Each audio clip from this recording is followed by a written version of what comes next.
பாருங்க. அரசு ஊழியர்களுக்கு ஓய்வூதிய திட்டத்தை அறிவிச்சிருக்கிறார் முதல்வர். இது தேர்தல் வர சமயத்தில 4 1/2 வருஷமா எதுவுமே அரசு ஊழியர்களை வறுத்து எடுத்துட்டு, இப்போ ஓய்வூதிய திட்டம்னு சொல்லி அறிவிச்சு அது பழசும் இல்லாம, புதுசும் இல்லாம ஒரு இடையில ஒரு இதா இருக்கு. அது எப்ப அமல்படுத்துறாங்க? இது என்ன கண் துடைப்பு அப்படிங்கிறது போக போகத்தான் தெரியும். ஆனா இத நம்பி அரசு ஊழியர்கள் திமுக கட்சிக்கே மீண்டும் ஓட்டு போட்டா, மறுபடியும் அவருங்க வந்து இதே மாரி ஆப்பு அனுபவிக்கணும். அது நிச்சயமா அவங்களுக்கு ஒரு ஆப்பு இருக்கும். இவங்களே ஆட்சிக்கு வந்தாலும், அரசு ஊழியர்களுக்கு அந்த இதை அனுபவிச்சு தான் தீரணும். இப்ப பொதுமக்களுக்கு என்ன? பொதுமக்களுக்கு 3 வருஷமா பொங்கலுக்கு எதுவுமே அறிவிக்கல. இப்போ ரூ. 3000 அறிவிச்சிருக்காரு. இந்த ரூ. 3000 வந்து எடப்பாடி அரசு இருக்கும் பொழுது 5000 குடுக்கணும் அப்படின்னு சொன்ன இதே வாய், இப்போ 3000 குடுத்துருக்காங்க. வேற என்ன இருக்கு பொதுமக்களுக்கு? பொதுமக்களுக்கு எந்த இதுவும் கிடையாது. விலையேற்றம் தான் அவங்களுக்கு பரிசு. ம்.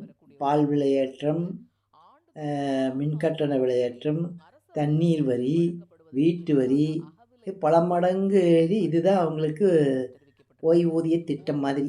இதுதான் அவங்க அனுபவிக்கணும். பொதுமக்களுக்கு என்ன இருக்கு? அரசு ஊழியர்கள் அப்படிதான் வந்து பொதுமக்கள்கிட்ட எப்படி நடந்துக்கிறாங்க? எந்த துறையில போனாலும் லஞ்சம், லஞ்சம், லஞ்சம். லஞ்சம் இல்லாம எந்த காரியமும் நடக்க போறதில்ல. அந்த மாதிரி தான் இருக்கிறாங்க அரசு ஊழியர்கள். ஆனா அவங்களுக்கு பொதுமக்களுடைய வரி பணத்தை எடுத்து அபிஷேகம் பண்ணியிருக்காரு. பொதுமக்களுக்கு என்ன இருக்கு? இது எந்த விதமான பாதுகாப்பும் இல்லாம தான் பொதுமக்கள் வாழ்ந்துட்டு இருக்காங்க. அப்போ இந்த அறிவிப்புகள் எல்லாமே தேர்தல் வர சமயத்துல ஏற்கனவே கடன் சுமை அதிகமா இருக்குது. அந்த கடன் சுமை மேலும் கடன வாங்கி, வாங்கி தேர்தல் முடிய வர்றதுக்குள்ள இன்னும் 10,00,000 கோடிக்கு மேல ஆயிரும்னு நெனைக்கிறேன் கடன் சுமையே. அப்போ இந்த மாதிரி மக்களுக்கு வந்து பொதுமக்களுக்கும் என்ன ரூ. 5,000 பொங்கலுக்கு குடுத்துருக்கணும். 2வது இந்த மின் கட்டணம், வீட்டு வரி இதெல்லையாவது குறைச்சிருக்கலாம். அத வந்து தேர்தலுக்காகவாவது குறைச்சிருக்கலாம். அதை ஒண்ணும் பண்ணல. அதை எதுவுமே செய்யல. உடனே இது வந்து ஒரு இவங்களுக்கு மட்டும் ஓய்வூதிய திட்டத்தை அறிவிச்சிருக்கிறாங்க.